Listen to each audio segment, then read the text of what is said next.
सरकारी हॉस्पिटल में जाइएगा तो बोलेंगे अगर बचना है या तो रेफर करा लीजिए या नहीं तो दवा बाहर से खरीद के लाइए, नहीं तो हमारा क्लिनिक है वहाँ चलिए और वहाँ आपको इससे बेहतर व्यवस्था मिलेगी। बड़ी बड़ी मशीनरी हॉस्पिटल में है जो एकदम उपयोग में नहीं है।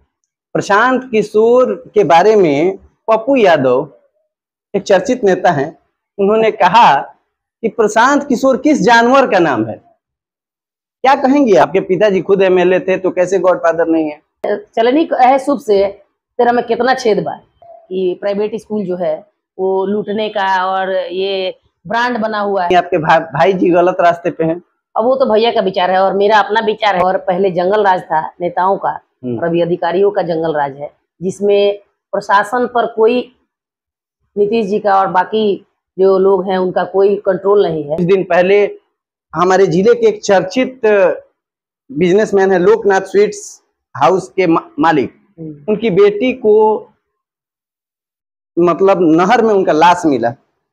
बहुत बड़ी बात है ये। हाँ, लेटेस्ट न्यूज है, कल उनका लाश उन्होंने क्लेम किया है कि उसके ससुराल वालों ने मार दिया, यानी कि अपराध चरम सीमा पे।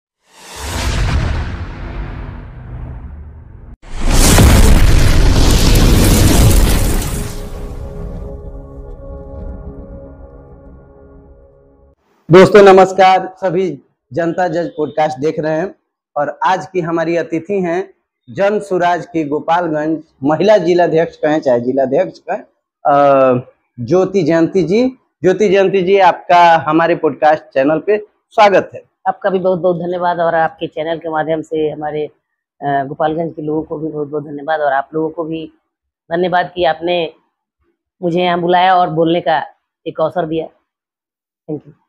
ज्योति जी, आप एक राजनीतिक परिवार से बिलोंग करती हैं। आपके पापा जी एमएलए रह चुके हैं राजद से। आपके बड़े भाई सत्यपाल नरोत्तम भाजपा के महासचिव हैं बिहार के। आप खुद जनसुराज में हैं। आखिर मतलब चारों हाथ, दोनों हाथ में लड्डू, ये क्या मसला है? देखिए, दोनों हाथ में लड्डू वाला मसला नहीं है और सब स्वतंत्र हैं और सबको अपना अच्छा देने का मौका मिलना चाहिए। तो पिताजी ने एक स्वच्छ राजनीति की शुरू से ही, छात्र जीवन से ही हमारे पिताजी गरीबों के लिए, दलितों के लिए, शोषितों के लिए, पीड़ितों के लिए लड़ते रहे और जिंदगी के आखिरी समय तक गरीबों की आवाज़ वो बने। और हमारे भाई हैं तो वो अपना 30 साल से, पिताजी जब आरजेडी में तब भी वो भाजपा में थे। 30 सालों से, लगभग 30 सालों से वो भी अपनी राजनीति कर रहे हैं और मैं अभी कुछ दिनों पहले मैंने जनसुराज ज्वाइन किया। तो अपने अपने मन की जो भावनाएं हैं और इच्छा है कि आप कहाँ तक क्या कर सकते हैं और अपना अपना स्वाभिमान होता है, आप किसके साथ जा सकते हैं। तो इसलिए मैंने जनसुराज को चुना कि जनसुराज में बोलने का अधिकार सबको मिलता है और सब एक बराबर है। यहाँ किसी व्यक्ति विशेष की पार्टी नहीं है। ये तो व्यक्ति विशेष की पार्टी कौन सी है? वो तो आप खुद ही देख सकते हैं। नहीं, आप बताइए, आप अतिथि आप हैं, आप बताइए व्यक्ति विशेष की पार्टी कौन सी है? यहाँ 1 करोड़ संस्थापक जो हैं मिल के उन्होंने जनसुराज की स्थापना की 2 अक्टूबर को। जनसुराज तो पवित्र पार्टी है, आपने कहा, मान लिया। आपने कहा एक व्यक्तित्व का पार्टी नहीं है, तो एक व्यक्तित्व का पार्टी कौन है? बहुत सारी पार्टियां हैं, उनका नाम बताइए ना। इंडिया गठबंधन है, एनडीए है, बहुत सारी पार्टियां हैं। जो एनडीए में भाजपा भी है? हाँ, एकदम। यानी आपके भाई जी गलत रास्ते पे हैं। अब वो तो भैया का विचार है और मेरा अपना विचार है कि मैं क्या कर रही हूँ। राजद जंगल राज को बताया जाता है कि राजद जंगल राज है, तो आपके पिताजी जंगल राज को चलाया करते थे। मैंने शुरू में ही कहा कि मेरे पिताजी ने स्वच्छ राजनीति की। मतलब वो जंगल राज से नहीं थे? जंगल राज उस समय में था, लेकिन उन्होंने स्वच्छ राजनीति की, उसका फायदा वो नहीं उठाया उन्होंने। अच्छा, उन्होंने फायदा नहीं उठाया। तो आपके घर में सब पार्टी के लोग हैं, सहज महसूस करते हैं आप लोग? एकदम। हम लोग देखिए, हम लोग जब एक जगह बैठते हैं, शादी होती है, कोई फंक्शन होता है, तो पापा जब तक थे, जब एक जगह सब भाई बहन हम लोग बैठेंगे तो खूब अच्छे तरीके से हर एक मुद्दे पे डिबेट हुआ था घर में। ठीक। और फिर हम लोग साथ खाना खाते थे, फिर अपना अपना काम। तो अच्छा, सहज महसूस करते हैं, उसमें कोई दिक्कत नहीं। आपके पिताजी राजद से, भैया भाजपा से और आप जनसुराज से, और ये तीनों आपके पिताजी के रहते हुए हो गया। हम भी आपके पिताजी से परिचित हैं। क्या कभी उन्हें ये नहीं लगा कि हमारा बेटा गलत रास्ते पे है? अच्छा है, अगर वो सही है तो ये गलत रास्ते पे है, अच्छा है ये सही है तो हम गलत रास्ते पे? नहीं, हम लोग शुरू से जो भी किए अभी तक पिताजी जब थे तो उनसे सलाह लेके ही करते थे, और मैं उनको बताती थी कि नहीं हमको कुछ अलग करना है, तो उसमें भी वो राजी थे कि जो अच्छा करेंगे हम सबके साथ है, लेकिन जो अच्छा करे उनके साथ ज्यादा है। बेशक बेशक बेशक, मतलब सच्चाई के साथ। हाँ। अच्छा ये बताइए मैम कि परिवारवाद की राजनीति बहुत मसला चलता है ना, चारों ओर परिवारवाद की बातें चलती हैं, परिवारवाद के बारे में आपका क्या ख्याल है? देखिए, परिवारवाद उस हद तक अच्छा है जहाँ योग्यता की बात होती है, अच्छा अच्छा। लेकिन अगर वंशवाद की बात होती है तो वहाँ परिवारवाद सही नहीं है। और ये जो परिवारवाद की बात आप कर रहे हैं ना, 2024 में जो पार्लियामेंट का चुनाव हुआ, तो मोदी जी का जो पहला भाषण था, माननीय प्रधानमंत्री जी का, तो उन्होंने इस बात को स्वीकारा कि परिवारवाद को इतनी जल्दी खत्म नहीं किया जा सकता है। परिवारवाद योग्यता के लिए ठीक है, हाँ, वंशवाद के लिए ठीक नहीं। मोनार्की के लिए नहीं सही है। तो अगर वो वंशवाद के लिए ठीक नहीं है तो आपके पिताजी एमएलए रहे, तो आप फिर क्यों राजनीति में हैं? देखिए, मेरे पिताजी 1995 में एमएलए रहे, और छात्र जीवन से जब हम लोग की पैदाइश नहीं हुई थी तब से हमारे पिताजी राजनीति में थे। 1960-65 से, जब वो 15-20 साल के थे, वो छात्र राजनीति करते थे। फिर चौकीदार दफदार, कौन ऐसी राजनीति है जो हमारे पिताजी ने नहीं किया। और 1995 में वो विधायक बने। उसके बाद 2000 में उन्हें टिकट नहीं मिला तो निर्दलीय लड़े। फिर 2005 में लोजपा से उन्होंने चुनाव लड़ा, तो उस टाइम में लोजपा से जब वो चुनाव लड़े तो अच्छे खासे उनको वोट मिले थे, लेकिन काफी डिस्टेंस हो गया। 2000 की बात मैं कर रही हूँ, अभी 2025 है। अगर पिताजी की विरासत को लेकर चलना रहता तो मैं उसी टाइम में 2000 में और 2005 में मैं राजनीति में आ गई रहती। लेकिन मैं आज 2023 में मैंने जनसुराज पार्टी के बातों को समझ के ज्वाइन किया। मतलब वंशवाद रहता तो उसी समय ज्वाइन कर लिया, लेकिन मैं अपनी योग्यता से आपने कुछ देर पहले कहा कि आपके भाई 30 साल से राजनीति में है। हाँ। तो वंशवाद को तो वो उसी समय से लेके चल रहे हैं ना। तो उनकी अपनी विचारधारा है और पिताजी की अपनी विचारधारा। मतलब वंशवाद वाला चला ना। मेरे भाई भी काफी योग्य है, ऐसा बात नहीं है, वो भी काफी योग्य है। योग्यता अलग बात, योग्यता अलग चीज हो गया। वो अपनी योग्यता से यहाँ तक पहुंचे हैं, उनके पीछे किसी गॉडफादर या गॉड मदर का हाथ नहीं था। आपके पिताजी खुद एमएलए थे तो कैसे गॉडफादर नहीं है? पिताजी ने अपना काम किया, मैं बोली ना, स्वच्छ राजनीति किया हमारे पिताजी ने। उन्होंने कभी हम लोगों को नेतागिरी में आने के लिए कभी हम लोगों के साथ मतलब वो नहीं किया कि आप लोग आइए। अब जब हम लोग की इच्छा हो रही है तो हम लोग ज्वाइन कर रहे हैं। मतलब आपके पिताजी की ओर से राजनीतिक रूप से कोई सपोर्ट नहीं मिला है आप लोगों को? नहीं, सपोर्ट तो है, उनका नाम है, बहुत बड़ी बात है ये। लेकिन उस टाइम में हम लोग को ये नहीं था कि राजनीति चलो पापा कर रहे हैं बढ़िया है, हम लोग अपना देखेंगे बाद में। आज हम लोग इस समय यहाँ जुटे हुए हैं तो हम लोग का अपना अपना मत है, अपना अपना विचार है। ज्योति जी, आप एक महिला हैं, महिला होते हुए भी एक नेत्री हैं, जिलाध्यक्ष हैं, साथ ही साथ आपको चुनाव भी लड़ना है। ऐसी परिस्थिति में महिला होते हुए भी आप पुरुषों के बीच में रहती हैं हमेशा, कैसा फील होता है? ऐसे के बीच में आगे बढ़ने में आपको कठिनाइयां झेलनी पड़ती हैं कि नहीं? देखिए, ये तो जो समाज है पुरुष प्रधान समाज है, और महिलाओं को आगे आने के लिए कुछ तो करना पड़ेगा। तो अपना कारवां उठा के चल दिए, सबके साथ मिलके चलना है। मान लीजिए पुरुष भी इस समाज से परे नहीं है, उनको भी साथ लेके चलना है। महिलाएं तो हैं ही, तो जब आगे चलेंगे तो साथ में सब लोग चलेंगे। तो मतलब आपको परेशानियां उठानी पड़ती हैं? परेशानियां तो शुरू में हुई, बाकी अब आगे तो ऊपर वाला मालिक है। अच्छा, महिलाएं आपके पीछे खड़ी हैं, जहां तक देखते हैं कि हर कार्यक्रम में आप अग्रसर रहती हैं, प्रशांत किशोर के इर्द गिर्द रहने वाले नेताओं में से आप हैं। आप महिलाओं के लिए किस तरह प्रेरित करेंगे कि उन्हें भी सक्रिय राजनीति में आने में योगदान मिले? देखिए, हम लोग तो शुरू से जब से इस पार्टी में ज्वाइन किया, मैंने काफ़ी महिलाओं के लिए भी काम किया है, और उनको मैं यही बात बताती हूँ कि अपनी आवाज़ को दबने नहीं दीजिए। आपके मन में जो इच्छा है, परिवार को संभालते हुए, समाज को देखते हुए आप अपने लिए भी कुछ करें और अपने प्रतिभा को भी आगे बढ़ाएं और उसको प्रखर करें कि आगे जाके आप अपने, जो एक महिला जब अच्छा करेगी तो उनके बच्चे भी अच्छा करेंगे। तो ये हम लोग प्रयास करते हैं। मैं अपने तरफ से प्रयास करती हूँ, हमारे साथ जो भी बहनें जुड़ी हुई हैं उनको आगे लाया जाए और उन्हें आगे जाने का मौका दिया जाए। तो क्या अपनी मतलब जो लड़कियां हैं, जो महिलाएं हैं, उनको क्या आप आग्रह करना चाहेंगी? मैं उन्हें यही कहूंगी कि वो अपनी आवाज को दबने नहीं दें, अपनी आवाज को, अपनी प्रतिभा को निखारें और समाज में एक स्तंभ बने समाज को आगे बढ़ाने के लिए और अपने देश को आगे बढ़ाने के लिए, अपने राज्य को, अपने परिवार को आगे बढ़ाने के लिए। अच्छा ज्योति जी, प्रशांत किशोर का एक वीडियो वायरल हो रहा है जिसमें उनको कहते हुए दिखाया जा रहा है कि मुसलमानों का बिहार की राजनीति में कोई असर नहीं है। क्या कहेंगे इस बात पे? देखिए, आप सुने होंगे मजहब नहीं सिखाता आपस में बैर रखना, हिंदी है हम वतन है हिंदुस्तां हमारा। तो मुसलमान भी कहीं दूसरे ग्रह से आए नहीं, बिहार के हैं, भारत के नागरिक हैं। और जहाँ तक हमारे प्रशांत जी की बात है, किसी भी धर्म या जाति में, किसी समुदाय में अगर काबिल व्यक्ति है तो उनको आगे लाने का ही नाम है जन स्वराज, और उनको आगे बढ़ाने का ही नाम है प्रशांत किशोर। आपके पार्टी का 3 मोटो है, सही सोच, सही लोग और सबका सामूहिक प्रयास, यही ना 3 है। हाँ। क्या सोच के ये रखा गया था? देखिए, होता क्या है, जब एक अच्छा आदमी चुनाव हारता है, मैं चुनाव की बात कर रही हूँ, तो 100-50 अच्छे लोगों का मनोबल टूट जाता है। और अभी तक जो 30-35-40 सालों से जो राजनीति चल रही है, अगर अच्छे लोग, मैं मान लीजिए मैं पढ़ी लिखी हूँ, मैं योग्य हूँ, और मैं राजनीति नहीं करके फिर कोई अपना काम करूंगी, तो ये अगला कैसे सुधरेगा? तो अच्छे लोग जब आएंगे, तो जब अच्छे लोग जुड़ते चले जाएंगे, तो सबके प्रयास से इस राजनीति को भी शुद्ध और साफ सुथरा स्वच्छ बनाया जाएगा कि आगे अच्छे लोग आने के लिए रास्ता खुलेगा।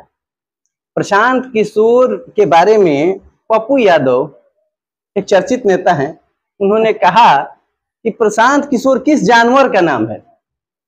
क्या कहेंगे आप? देखिए, मैं उनको तो ऐसे कुछ निजी टिप्पणी नहीं करूंगी, लेकिन ये कहना गलत है कि वो प्रशांत किशोर किस जानवर का नाम है। पहले खुद वो माननीय पप्पू यादव जी, उनको भैया कहूँ या चाचा कहूँ, खुद डिसाइड करें कि वो किस किस्म में आते हैं, तो अगले के लिए उंगली उठाएं। एक उंगली उठाते हैं प्रशांत जी पर, तो 4 उंगलियां तो उनके अपने ऊपर उठ रही हैं।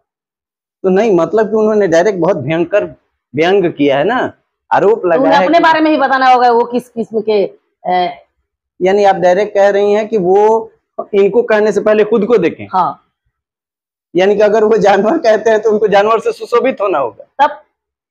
अच्छा, मतलब कि जो भी है आप उनके बचाव में यही कह रहे हैं कि उनको अपने आप को देखें। पुरानी कहावत है, चलनी है शुभ से तेरा में कितना छेद बा।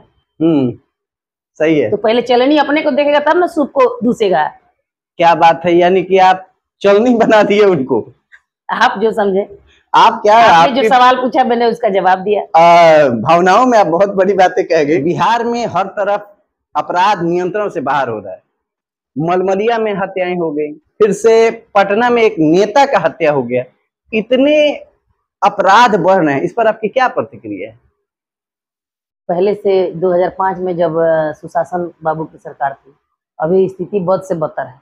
और पहले जंगल राज था नेताओं का, और अभी अधिकारियों का जंगल राज है, जिसमें प्रशासन पर कोई, नीतीश जी का और बाकी जो लोग हैं उनका कोई कंट्रोल नहीं है, और क्राइम जो है एकदम चरम पर है। यानी आपके अनुसार पहले क्राइम नेता करते थे और अब के क्राइम पदाधिकारी करते हैं। पदाधिकारी नहीं कर रहे हैं, मैं पदाधिकारियों को नहीं बोल रही, मैं ये बोल रही हूँ कि बोली ना, कुछ अधिकारी जो मिलकर अधिकारी आजकल क्राइम कर रहे हैं। लोग मिलकर बिहार की सत्ता को चला रहे हैं, अधिकारी वर्ग, अधिकारी जो अभी क्राइम पे कंट्रोल नहीं है, किसी भी व्यवस्था पर कंट्रोल नहीं है।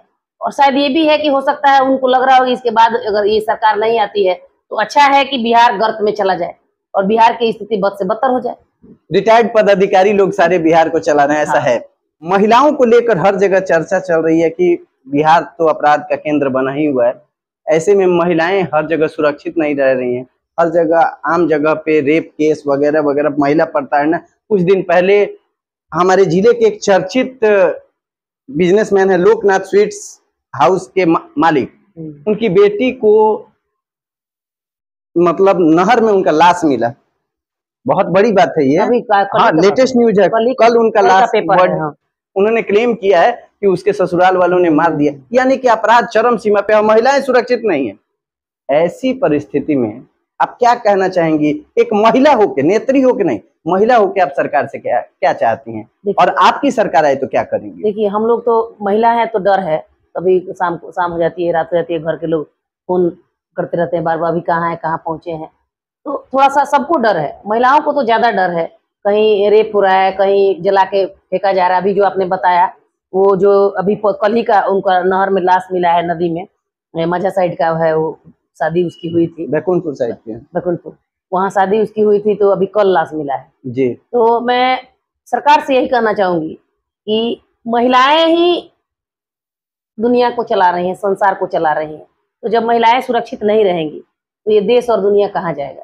तो एक उनको पीछे से सपोर्ट होना चाहिए प्रशासन सरकार की तरफ से कि हम आपके साथ हैं, आप सेफ हैं, कहीं जाएं निधड़क जाएं और कहीं भी आपको कोई दिक्कत नहीं हो, ऐसी एक व्यवस्था ये लड़कियां, ये महिलाएं अपने आप को कैसे सेफ महसूस करें? उसके लिए तो काम करना होगा और सरकार को काम करना होगा, प्रशासन तंत्र को दुरुस्त करना होगा। क्या आप इस सरकार के इस रवैये और इस व्यवस्था से खुश हैं? नहीं, अभी जो हाल फिलहाल में काफी अभी कांड हो रहे हैं और मेरे हिसाब से मुझे लगता है कि अभी गोपालगंज जिला ही ले लीजिए, इधर 3-4 महीने में काफी कुछ हुआ है लड़कियों के साथ, तो सही नहीं है। लेकिन उससे भी बड़ी बात है कि लड़कियों के साथ जो हो रही है, अत्याचार जो हो रहे हैं, उन पर फोकस पूरी तरह से नहीं किया जा रहा है। ज्यादा कोशिश किया जा रहा है कि ये सारी मुद्दे दब जाए। देखिए, फोकस इसलिए नहीं किया जा रहा है कि सारा प्रशासन तंत्र, सारी व्यवस्थाएं तो शराब के तिथि पर लगी हुई है, शराब की व्यवस्था पर लगी हुई है, शराबबंदी जो है उस पर लगी हुई है। लोग, आम जनता, गरीब जनता पकड़ी जा रही है और गाड़ियों में भर भर के शराब पकड़े, तो सारी व्यवस्था वहां लगी हुई है। वकालत में जो वकील लोग भी है वो भी वहीं लगे हुए, प्रशासन भी वहीं लगा हुआ है और बाकी जो अदर व्यवस्थाएं हैं वो पूरा छीन बीन हुई है, कोई देखने वाला नहीं। अच्छा मैडम, शराब पर बोली आपने, शराब बिल्कुल भगवान की तरह नहीं हो गया है? कैसे? दिखता कहीं नहीं है, मिलता हर जगह है। तो शराब बंदी है लेकिन होम डिलीवरी चालू है। तो मतलब शराब बिल्कुल दिखेगा कहीं नहीं, मिलेगा हर जगह। इससे तो बेहतर था कि हमारे रेवेन्यू जो सारी यूपी में जा रहे हैं, इधर उधर जाए, इससे बेहतर था कि इसको तरीके से खोल दिया जाता। हाँ। क्या विचार है इस पे? एकदम, शराब जो बंदी है और होम डिलीवरी चालू है और उसको लोग छुपा के बेच रहे हैं। जो 50 का है वो 200-250 का मिल रहा है और गरीब लोग ही बेच रहे हैं और गरीब लोग ही पकड़े जा रहे हैं और 7 साल 8 साल की सजा हो रही है, भुगत रहा है उनका परिवार, उनके घर के बच्चे, महिलाएं भुगत रही हैं। तो ये तो कहीं ना कहीं प्रशासन तंत्र का ढीलापन है या फिर आप पकड़ रहे हैं पीने वाले को और बेचने वाले को, आप बंद बनाने वाले को पकड़िए ना, फैक्ट्रियां बंद करिए, तब तो शराब बंद होगा। सिर्फ कहने मात्र से शराब बंदी है तो ऐसे तो नहीं चलेगा। प्रशांत किशोर जी का नाम हर बार इसलिए आ रहा है क्योंकि आपकी पार्टी के सुप्रीमो हैं वो। उन्होंने कहा है कि सबसे पहले हम रोजगार को बढ़ावा देंगे और पलायन रोक देंगे। किस प्रकार वो पलायन रोक देंगे? जैसे कि मजदूर जो गुजरात जा रहे हैं, दिल्ली जा रहे हैं, मुंबई जा रहे हैं, वो हरियाणा जा रहे हैं, वो कैसे रुकेंगे? हमारे पार्टी का सबसे बड़ा मुद्दा यही है, पलायन, रोजगार, शिक्षा और आपको बुजुर्गों का पेंशन, बाकी सारी चीजें हैं, लेकिन मेन मुद्दा पलायन है। और पलायन एक सिर्फ मेरी पार्टी का मुद्दा नहीं है, पूरे बिहार का मुद्दा है। गोपालगंज से भी लोग पलायन कर रहे हैं, सिवान से, पूरे बिहार से लोग पलायन करके हरियाणा, यूपी में, महाराष्ट्र में, पंजाब में जा रहे हैं नौकरी करने 10 से 15 हजार की। तो हम लोग के प्रशांत जी का जो विजन है, वो विजन ये है कि पलायन को रोका जाए। कैसे रोका जाए? तो इसके लिए जब बिहार में जन स्वराज की सरकार आएगी तो छोटे छोटे उद्योगों को बढ़ावा दिया जाएगा, स्वरोजगार की व्यवस्था की जाएगी। और वो आज भी है, लेकिन दिख कहाँ रहा है? बैंक में लोन ले जाइएगा तो आपका चप्पल खिया जाएगा, खत्म हो जाएगा, चप्पल का आपका फीता टूट जाएगा, लेकिन आपको लोन नहीं मिलेगा। उसको इजी वे में किया जाएगा कि आप ज्यादा दौड़ धूप ना करें और आसानी से हर एक व्यक्ति के पास वो सुविधाएं पहुंचे जो उसको जरूरत है। तो जब उद्योगों की व्यवस्था होगी, स्वरोजगार की व्यवस्था होगी, लोन वगैरह की आसानी से मिलने की व्यवस्था होगी, तो उस समय में 10 से 15 हजार तो आप कहीं भी कमा सकते हैं। और उसी 10-15 हजार के लिए आप बाहर जा रहे हैं बिहार से, तो 10 हजार तो आपका परिवार को भी नहीं भेजते होंगे, खाने में पीने में खर्च हो जाता होगा, तो अपने बच्चों के साथ रहेंगे। बिहार की जो व्यवस्था जब बदलेगी, जो प्रशांत जी का विजन है उसके हिसाब से, तो उद्योग बढ़ेगा। मान लीजिए चीनी मिल चालू होगा, गन्ने की फसल लोग उगाएंगे, मनरेगा के तहत हम लोग लेबर की व्यवस्था मुफ्त में करेंगे, तो उतने तो जॉब मिलेंगे ही, और जो उस लायक होंगे उनको वो काम दिया जाएगा, तो पलायन अपने आप रुकेगा। और पलायन, शिक्षा की जब व्यवस्था की जाएगी तो शिक्षित होंगे बच्चे, तो जब बुद्धि का पलायन रुकेगा तो पैसे का भी पलायन रुकेगा और आदमी का भी पलायन रुकेगा। बिल्कुल बिल्कुल, यानी मजदूरों से उठकर कोई टेक्नोलॉजी की ओर भी आगे बढ़ेगा। एकदम। अच्छा, मजदूर की पलायन की बात ही हमेशा होती है बिहार से, जबकि सब किसी को पता है कि अगर पूरे देश में अगर सबसे ज्यादा आईएएस और आईपीएस होते हैं तो बिहार और यूपी से होते हैं।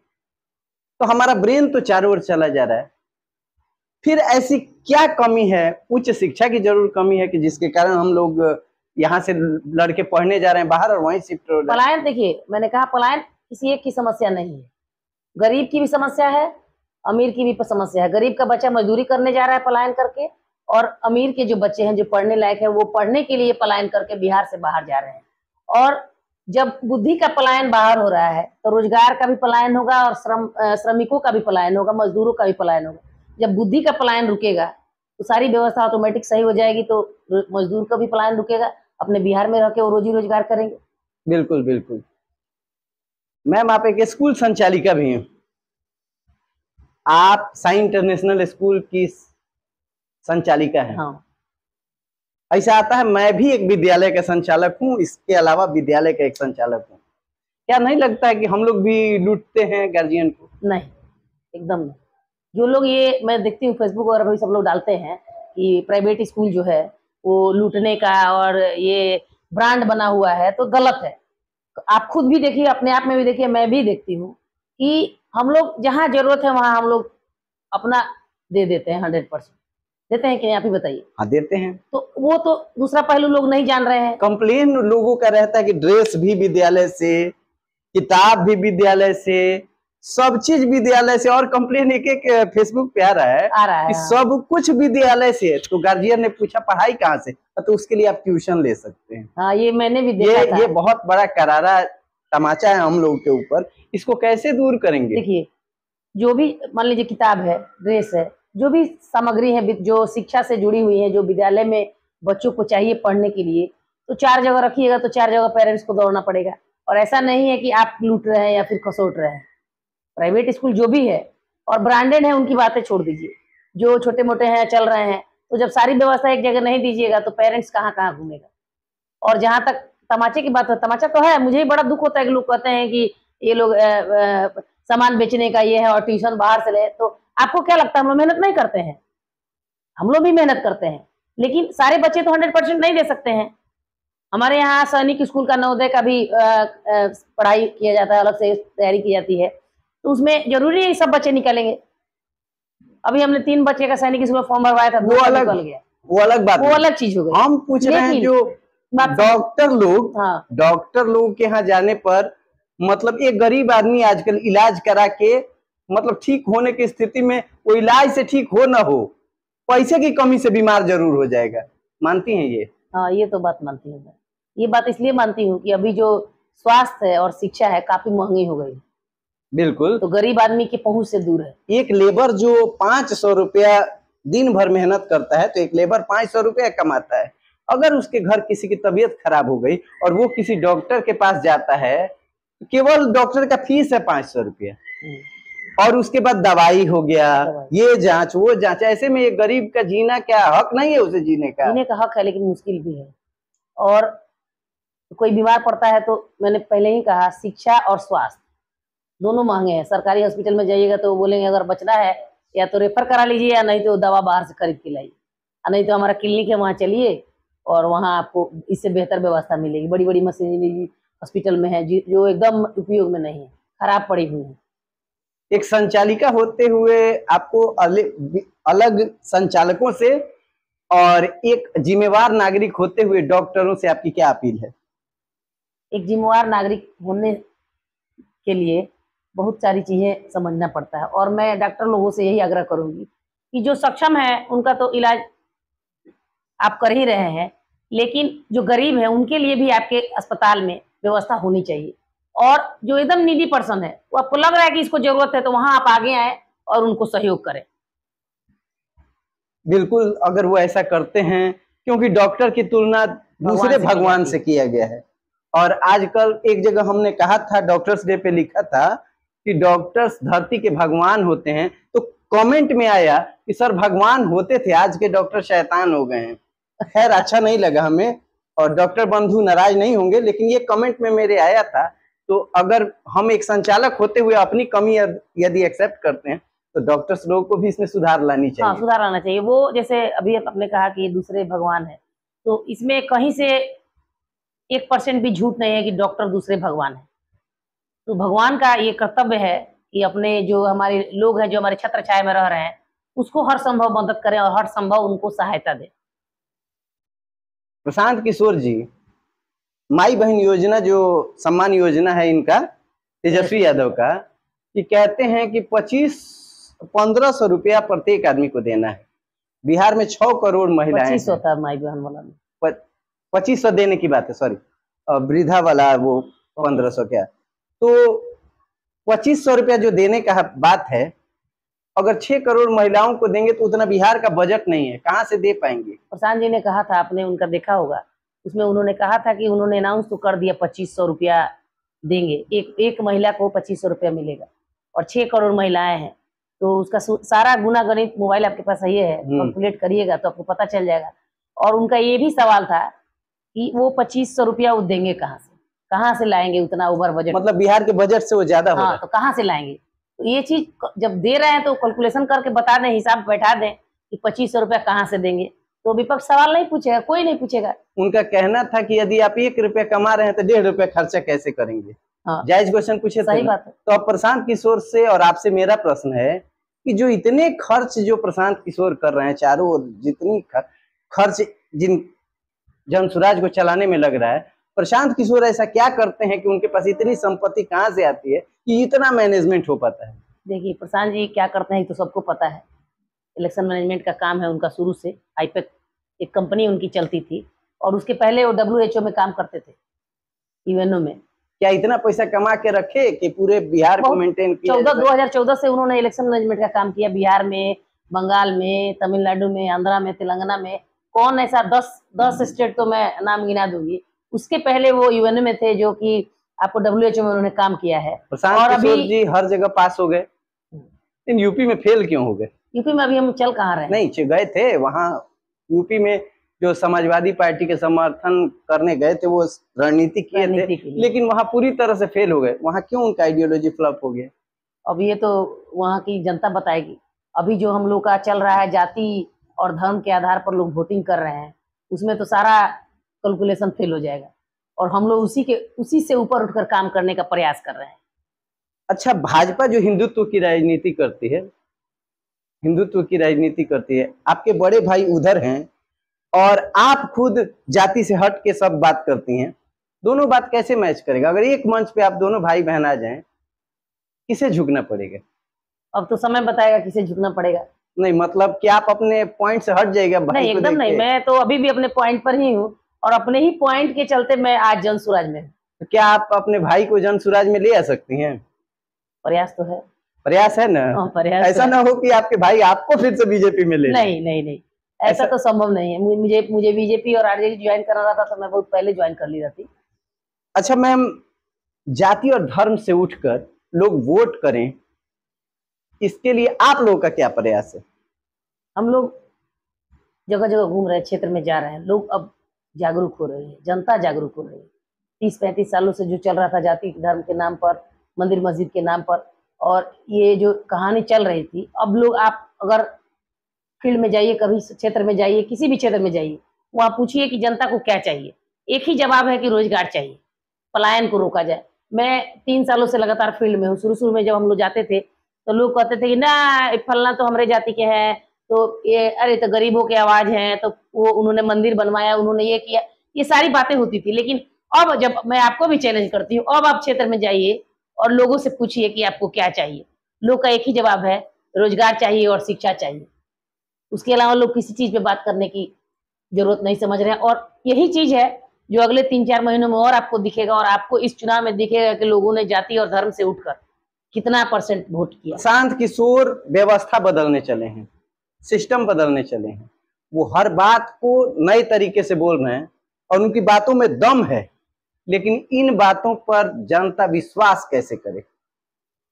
प्रशांत जी की जो बातें हैं, जैसे आपने कहा क्यों विश्वास करें, तो प्रशांत जी हमेशा कहते हैं, हम लोग ऐसे पर्सनल मीटिंग होती है कुछ लोगों की, फिर ऐसे पब्लिक मीटिंग भी होती है, तो प्रशांत जी कहते हैं 30, मान लीजिए अगर आप बीमार हैं और आपको दवा दिया जा रहा है, उस दवाई से आप ठीक नहीं हो रहे हैं, और एकदम मतलब 100% उससे ठीक नहीं हो रहा, एक्सपायरी दवा है, उससे आप ठीक नहीं हो रहा है। अगर कोई नई दवा मार्केट में आती है तो उससे चांस है 20% आप ठीक हो सकते हैं। तो आपको विश्वास करना होगा कि भाई जो ये दवा है, नई जो दवा है, पुरानी तो ऐसे भी काम नहीं कर रही है, तो नई दवा तो 20% काम करेगी, तो इसको आजमा लिया जाए। तो विश्वास करने की यही बात है कि अभी जो व्यवस्था 30-40 सालों से चल रही है, वो तो एक्सपायरी दवा है, नया इवेंट हुआ है, नया इन्वेंशन हुआ है जन स्वराज पार्टी का, तो 20% अगर वो काम करती है तो उसको आजमाया जाए। बिल्कुल बिल्कुल। अच्छा, कैंडिडेट को लेकर भी प्रशांत किशोर कुछ कहे हैं कि कैसे कैंडिडेट को वोट देना चाहिए, इस पर आपकी क्या प्रतिक्रिया है? प्रशांत जी का कहना है कि अगर कैंडिडेट अच्छा है, किसी भी पार्टी का हो, आप कैंडिडेट को देखकर वोट दीजिए। अगर हमारा कैंडिडेट अच्छा नहीं है तो हमको ही वोट मत दीजिए। और अभी तक जितना भी आपने देखा होगा पब्लिकली, जितना भी उनका सभा हो रहा है, रैलियां हो रही हैं, उसमें उन्होंने कभी भी वोट नहीं मांगा है कि जन स्वराज को आप वोट करिए। सुना है आपने? नहीं ना सुना है? उन्होंने कभी उन्होंने वोट कहा नहीं है मांगा है। जन व्यवस्था परिवर्तन के लिए आप वोट वोट कीजिए। करिए, तो किसको कहने का अपने मतलब बच्चों के डायरेक्ट लिए है? वोट दीजिए, व्यवस्था को बदलने के लिए वोट दीजिए, बिहार के दशा को सुधारने के लिए वोट दीजिए। लेकिन लेकिन किसको उन्होंने ये दीजिए? नहीं कहा कि जन स्वराज को वोट दीजिए। तो अगर कहने जन का स्वराज का तात्पर्य वही है कैंडिडेट ना। नहीं, जो अगर जन स्वराज का कैंडिडेट अगर वोट देने लायक नहीं तो उसको नहीं दीजिए, भाजपा को दूसरे वोट पार्टी को देगा तो दीजिए। व्यवस्था परिवर्तन नहीं होगा, जदयू को वोट देगा तो व्यवस्था परिवर्तन नहीं होगा, यही राजद को वोट पर लोगों देगा को तो जगाने का काम कर रही है व्यवस्था जन स्वराज। परिवर्तन नहीं हुआ। तो डायरेक्ट उनका इनडायरेक्टली कहने का मतलब है ना कि आप लोग जन स्वराज को वोट दें। तो उनका भी कैंडिडेट अच्छा हो तभी दीजिए, नहीं हो तो मत दीजिए। मतलब अगर कोई कैंडिडेट यहाँ मान उनसे लीजिए, भी गलती हो सकती है कैंडिडेट चुनने में। हाँ, मान लीजिए वो भी तो भगवान नहीं है, उनसे भी गलती हो सकती है। अगर उनका कैंडिडेट आपको अच्छा नहीं लगता तो मत दीजिए वोट। मतलब वो कह रहे हैं कि अगर उनका कैंडिडेट अच्छा ना हो तो उनको वोट ना दिया जाए। अगला को दीजिए जो आपको अच्छा लग रहा है, जो आपके बच्चों के लिए काम यानी करेगा। बीजेपी आरजेडी का कोई कैंडिडेट जो जन स्वराज के कैंडिडेट से अच्छा है तो उनको वोट करिए, वो आपके प्रशांत बच्चों किशोर के लिए इससे काम खुश करेंगे। होंगे? एकदम खुश होंगे। उनका आप सुन लीजिए क्लिप, वो जो भी बोलते हैं ऑन रिकॉर्ड बोलते हैं, पीठ पीछे नहीं बोलते हैं वो। हालांकि प्रशांत किशोर जी डायरेक्ट प्रहार कर रहे हैं सब जगह। हाँ। मैडम ये बताया जाए, मनीष कश्यप एक बड़े यूट्यूबर हैं बिहार के, उन्होंने जन स्वराज ज्वाइन किया है। उम्मीद है आप लोग काफी उत्साहित होंगे।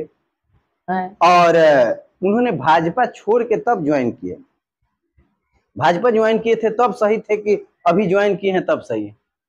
अभी देखिए, उन्होंने भाजपा छोड़ के जन स्वराज ज्वाइन किया है। कहीं ना कहीं वो प्रशांत जी की बातों से इम्प्रेस है, उनके विजन को समझ रहे हैं कि ये जो लड़ाई है वो व्यवस्था परिवर्तन की है, सत्ता परिवर्तन की नहीं।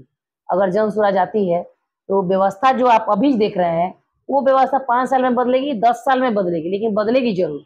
तो उनका विजन है, आप भी मोटिवेट होइएगा, अगला पब्लिक भी मोटिवेट हो रही है, और बाकी यूट्यूबर हैं और अदर पार्टी के लीडर लोग भी हैं, वो लोग भी मोटिवेट होकर और जन स्वराज ज्वाइन कर रहे हैं। तो मनीष कश्यप जी आए हैं, उनका बहुत बहुत स्वागत है, और प्रशांत जी के विजन को और आगे बढ़ाएं अपने स्तर से, ये बहुत खुशी की बात है। अच्छा, मनीष जी आए हैं तो अपने दुख से दुखी होके आए हैं कि शौकिया हैं? क्योंकि पटना पीएमसीएच में नीतीश जी के सरकार में उनकी बहुत एक बुरे शब्द का प्रयोग करते हुए सब जगह लिखा गया कि मनीष कश्यप की बहुत भयंकर कुटाई पीएमसीएच में। कहीं इस बात से आहत हो के भाजपा को सिखाने के लिए तो नहीं उन्होंने जन स्वराज का दामन थामा है? अब तो भाजपा को सिखाने के लिए किया है या व्यवस्था में अपना अच्छी व्यवस्था लाने में कंधा लगाने के लिए किया है, ये तो समय बताएगा। लेकिन अब देखिए, अब उतने बड़े यूट्यूबर हैं और पीएमसीएच में उनके साथ बदतमीजी होती है, जो भी होता है, तो कहीं ना कहीं विफलता है प्रशासन की कि जब जब वैसे लोग वहां सुरक्षित नहीं है तो आम आदमी क्या हो सकता है, गरीब आदमी की वहां कहाँ पहुंच हो सकता है। जन स्वराज लेके मैदान में उतरे हैं बिहार में। आपके सामने एनडीए और इंडिया दो टीमें हैं। दोनों टीम की मेन टीम है भाजपा और राजद। भाजपा अपने समीकरण में परेशान है, राजद अपने समीकरण में परेशान है। ऐसी स्थिति में लालू यादव की पार्टी जो राजद है, तेजस्वी यादव नेतृत्व कर रहे हैं, तो क्या राजद में यादव फैमिली से क्या कोई दूसरा कैंडिडेट नहीं है बेहतर जो कि मुख्यमंत्री बन सके? यादव फैमिली से आपने कहा, आप पूरी यादव बिरादरी से, बिहार से हमारे जो जन स्वराज के प्रणेता हैं, सूत्रधार हैं प्रशांत जी, उन्होंने पब्लिकली कहा है ऑन रिकॉर्ड कि अगर राजद सुप्रीमो तेजस्वी यादव जी के अलावा किसी भी बिहार के काबिल यादव के पुत्र को मुख्यमंत्री के लिए अनाउंस करते हैं तो हमारी जो जन स्वराज पार्टी है और हमारे जो प्रशांत जी हैं वो आरजेडी में विलय कर लेंगे और आरजेडी का झोला ढोएंगे। अगर ये आरजेडी के सुप्रीमो ये चीज बोलते हैं कि बिहार का कोई भी काबिल यादव को मुख्यमंत्री की घोषणा करते हैं तो हम उनके पीछे उनका झोला ढोएंगे, और क्या। इतना बड़ा बलिदान तो प्रशांत किशोर देंगे नहीं, उनको यकीन, इसका मतलब हुआ उनको पूरा यकीन है कि लालू यादव ऐसा होने नहीं देंगे और दूसरे किसी यादव को मौका नहीं देंगे और ना ही उनको तब अपने पार्टी का विलय करना होगा। ये माजरा ये है। हाँ। मैडम, आप एक सक्रिय महिला हैं और आप भी गोपालगंज से चुनाव लड़ने भी वाली हैं। एक गोपालगंज में एक अच्छे विधायक की भूमिका आप किस प्रकार देखती हैं, या अगर आप विधायक बनी तो आप कैसे गोपालगंज को रखेंगे? मेरा सपना कहिए या टारगेट कहिए, जब मैं चुनाव जीत के विधायक बनूंगी तो गोपालगंज एक एग्जाम्पल होगा और बिहार के सभी जिलों के लिए कि अभी तक इसके पहले 25-30 सालों में क्या काम हुआ है और मेरे रहते यहाँ क्या काम होता है। गोपालगंज को स्मार्ट सिटी बनाने की अच्छी से अच्छी व्यवस्था करूंगी और गोपालगंज की हर एक जरूरत और आवाज को मैं विधानसभा में पहुंचाने का काम करूंगी।